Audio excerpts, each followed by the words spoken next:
Alors bon, je vais te montrer comment on fait un joint filasse.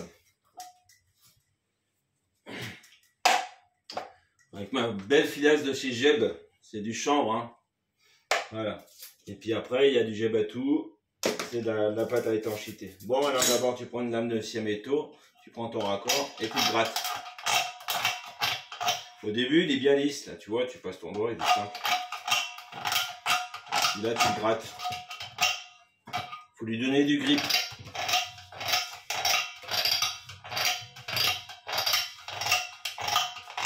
Quand tu l'entends bien chanter comme ça, qu'il souffre bien, c'est pas mal. Et puis si tu veux, tu peux prendre, tu peux faire pire. Regarde. T'entends comme il souffle? Il était tout neuf et en bousille.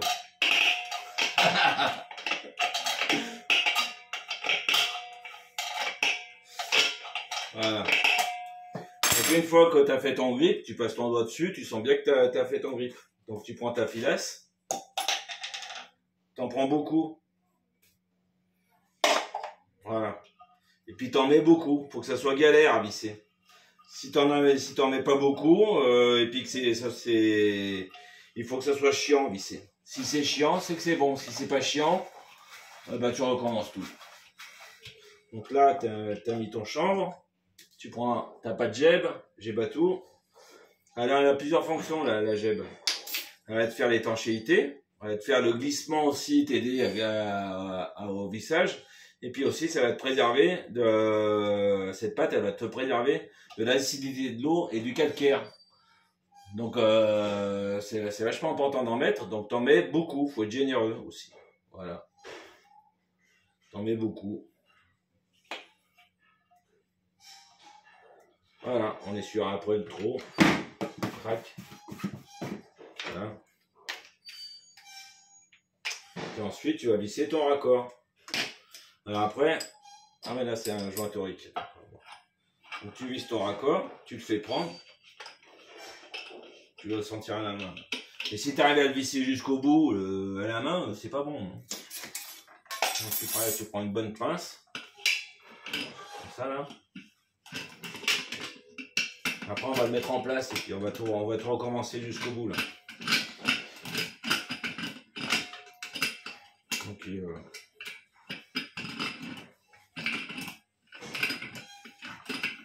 Tu vois, le filetage il est un peu dur. C'est bon, bonne nouvelle. Voilà. Donc tu as fait ton joint filasse.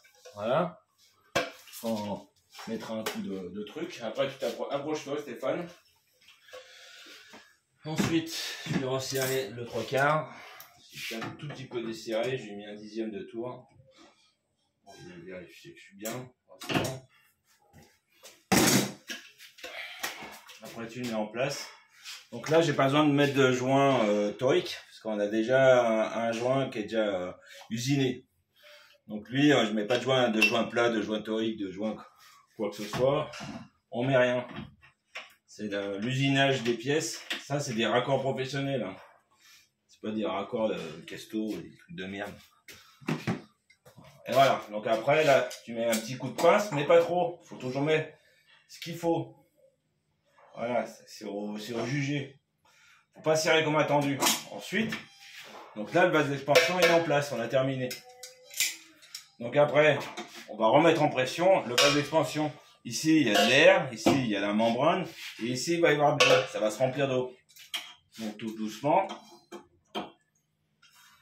On entend l'eau arriver. Voilà.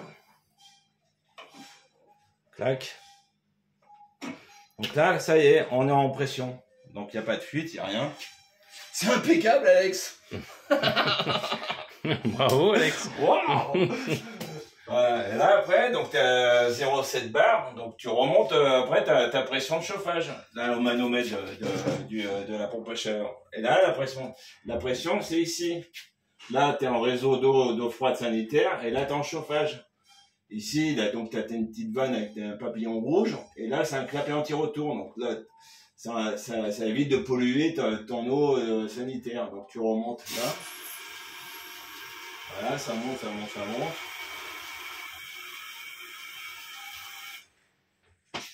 Et voilà, on est bon pour l'apéro.